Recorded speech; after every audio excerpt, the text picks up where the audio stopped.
UN Secretary-General Ban Ki-moon briefing the Security Council about what he describes as the mounting crisis in South Sudan, just days after the country's president signed a face-to-face agreement with the rebel leader. There have been fresh clashes. The Secretary-General visited the country last week.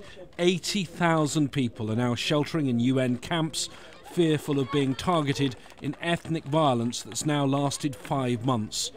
And there were warnings too of what Ban Ki-moon says could be a catastrophic famine.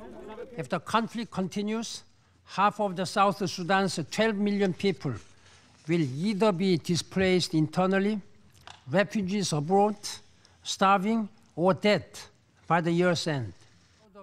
The Secretary-General now wants accountability, proposing a hybrid tribunal. That's a court similar to the one that sat in Sierra Leone, a mixture of national and international justice.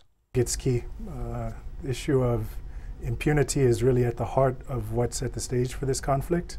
We've seen past peace processes that made no provision for accountability, and all we have to show for it is a big fat war.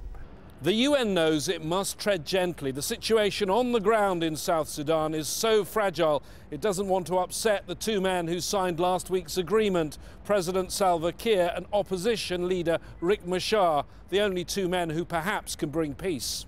When you spoke to the two leaders, what was their reaction to this idea? Because they could end up being prosecuted by that court. My message to President Salva Kiir and both was quite clear and loud that we have found crimes against humanity by both sides. So you must stop this one, otherwise you'll be held. Those perpetrators will have to be held accountable. The idea of a new court is not the only one being discussed.